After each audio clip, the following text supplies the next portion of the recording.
اللہ مجھے نبی کریم صلی اللہ علیہ وآلہ وسلم اور ابو بکر رضی اللہ تعالیٰ عنہ کے سامنے رسوا نہ کرنا، اللہ رسوا نہ کرنا۔ سیدنا عمر رضی اللہ تعالیٰ عنہ کا چہرہ مبارک اپنے ساتھیوں یعنی نبی کریم صلی اللہ علیہ وآلہ وسلم اور سیدنا ابو بکر رضی اللہ تعالیٰ عنہ کی قبور کی طرف تھا۔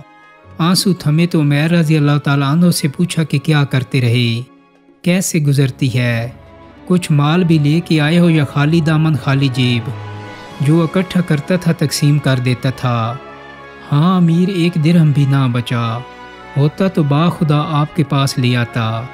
سیدنا عمر رضی اللہ تعالیٰ عنہ کی آنکھیں تھی کہ اپنے گورنر کی روداد سن کر بار بار بھیگ رہی تھی۔ کچھ دن اپنے گھر والوں کے ساتھ رہ سکتا ہوں، سوال لبوں پر آیا تو امیر پھر سے تڑپ اٹھے۔ ہاں ہاں کیوں نہیں۔ عمیر اپنے گھر چلے گئے۔ امیر المومنین نے ایک دوسرے ساتھی کو بلایا۔ یقین ہی نہیں آ رہا تھا کہ ایسا بھی ہو سکتا ہے، پیوان تو حضرت عمر رضی اللہ تعالیٰ عنہ کی قمیض کا بھی مستقل حصہ ہوتے، لیکن ایسی غربت، ایسی سادگی، ایسا افلاس یقین ہی نہیں آ رہا تھا کہ حمص سے شاداب علاقے کا امیر اور یوں بے سر و سامان۔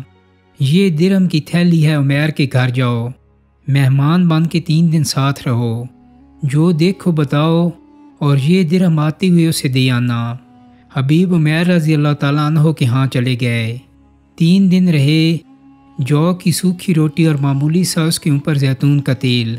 حبیب کو بھی یہی ملتا رہا، سو صبر شکر کر کے کھاتے رہے۔ نہ مال کا نشان، نہ دولت کے آثار، غربت اور محض غربت۔ تیسرے دن درہم کی تھیلی ان کو دی، امیر المومنین نے دی تھی۔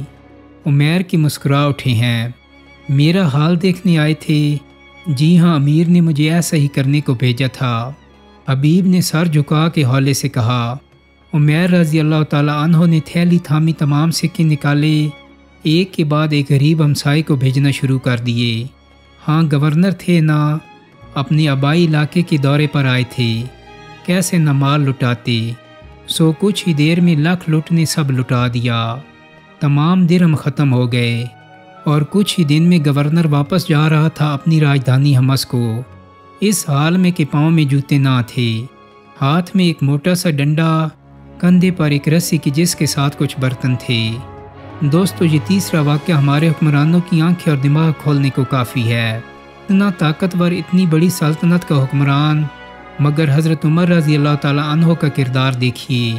کاش ہمارے اہل اقتدار کو بھی اللہ تعالیٰ کچھ ہدایت عطا فرما دے کہ یہ بھی حقوق العباد کو اپنا فریضہ منصب سمجھ کر اپنے فرائض انجام دیں۔ ایک رات حضرت عمر رضی اللہ تعالیٰ عنہ مدینہ منورہ کے اطراف میں رعایا کے حالات کی خبرگیری کے لیے چکر لگا رہے تھے کہ ایک خیمہ دیکھا جو اس سے پہلے نہیں دیکھا تھا۔ چنانچہ آپ اس کی طرف بڑھے کہ خیریت دریافت کریں۔ اچانک خیمے سے کراہنے کی آوازیں سنی تو آپ کو فکر لاحق ہوئی۔ آپ نے خیمے والوں کو پکارا تو ایک شخص نکلا۔ آپ نے پوچھا کون ہو؟ کہنے لگا دیہاتی ہوں، ضرورت مند ہوں۔ ہم نے سنا ہے کہ عمر رضی اللہ تعالیٰ عنہ ضرورت مندوں کی حاجت روائی کرتے ہیں، تو اس لیے ہم بھی آ گئے۔ حضرت عمر رضی اللہ تعالیٰ عنہ نے دریافت کیا یہ تکلیف دہ آواز کیسی ہے؟ دیہاتی نے کہا کہ میری بیوی درد ذہ سے تڑپ رہی ہے۔ حضرت عمر رضی اللہ تعالیٰ عنہ نے پوچھا کیا تمہارے ہاں کوئی ہے جو اس کا خیال رکھے اور بچے کی پیدائش میں مددگار ہو؟ دیہاتی نے جواب دیا کوئی نہیں ہے، بس میں اور میری بیوی ہم 2 ہی ہیں۔ حضرت عمر رضی اللہ تعالیٰ عنہ نے فرمایا ٹھہرو، میں تمہارے لیے کچھ کھانے پینے اور ولادت کے لیے کسی کو لے کر آؤں۔ یہ کہہ کر اپنے گھر گئے اور اپنی اہلیہ سے کہا کہ اللہ نے تمہارے لیے نیکی کا موقع عنایت فرمایا ہے۔ اہلیہ نے پوچھا وہ کیا؟ فرمایا مدینے کے نواح میں ایک بیچاری نادار عورت درد ذہ سے تڑپ رہی ہے۔ اہلیہ نے کہا آپ کی چاہت ہو تو میں اس کی مدد کے لیے چلوں۔ آپ نے فرمایا اٹھ ہے عزت والوں کی بیٹی اور ولادت کے وقت پیش آنے والی ضروری چیزیں تیار کرے، اور خود کھانے کی اشیاء کو اپنے سر پہ لادا اور دونوں میاں بیوی چل پڑے۔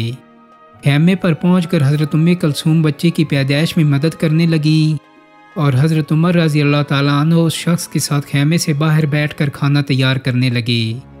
خود ہی آگ پھونک رہے تھے، یہاں تک کہ دھوئیں کے آثار آپ کی داڑھی مبارک پر نظر آنے لگے۔ اتنے میں حضرت ام کلثوم رضی اللہ تعالیٰ عنہ نے خیمے سے آواز دی، اے امیر المومنین، اس آدمی سے کہہ دیجئے کہ اللہ نے اسے بیٹا عنایت فرمایا ہے اور اس کی بیوی بھی خیریت سے ہے۔ جب اس شخص نے امیر المومنین کا لفظ سنا تو حیرت کے مارے پیچھے ہٹنے لگا۔ کیونکہ وہ نہیں جانتا تھا کہ یہ عمر بن خطاب ہیں۔ حضرت عمر رضی اللہ تعالیٰ عنہ ہنس پڑے اور اس سے کہا قریب آ جاؤ، ہاں میں ہی خطاب کا بیٹا عمر ہوں، اور جس نے تمہاری بیوی کی مدد کی وہ میری اہلیہ ہیں۔ حضرت عمر رضی اللہ تعالیٰ عنہ نے اس کی اہلیہ کے لیے کھانا دیتے ہوئے فرمایا، یہ لو اور جب تک تم یہاں ٹھہرے ہوئے ہو میں مزید بھی لاتا رہوں گا۔ دوستو یہ ہے وہ طریقہ جو صحابہ کرام نے نبی کریم صلی اللہ علیہ وسلم سے لیا تھا۔ حضرت عمر رضی اللہ تعالیٰ عنہ کا بلند مرتبہ صرف نماز، روزے اور تہجد گزاری کے باعث نہیں تھا، اور نہ ہی صرف فتوحات ان کی رفت کی وجہ تھی، بلکہ ان کا متواضع اور عاجزی سے بھرا ہوا دل تھا جو ہر وقت اللہ کی طرف لو لگائے ہوئے تھا۔ انہوں نے زمین میں انصاف اور حق کا بول بالا کیا۔ انہوں نے اپنا محاسبہ کیا قبل اس کے کہ قیامت کے دن اللہ محاسبہ کرتا۔ ہم سب کا بھی یہ فرض ہے کہ ایماندار لوگوں میں سے اپنا لیڈر منتخب کریں۔ دوستو امید کرتا ہوں کہ میری آج کی ویڈیو آپ کو پسند آئی ہوگی۔ اگر ویڈیو اچھی لگی ہے تو اس کو لائک اور شیئر کر دیں۔ میرے چینل کو سبسکرائب کرنے کے ساتھ ساتھ بیل آئیکن کو بھی کلک کر دیں تاکہ آپ کو میری آنے والی مزید ویڈیوز کے نوٹیفیکیشن ملتے رہیں۔ بہت جلد ہی ایک نئی ویڈیو کے ساتھ ملاقات ہوگی۔ اپنا بہت سارا خیال رکھیے گا۔ اللہ حافظ۔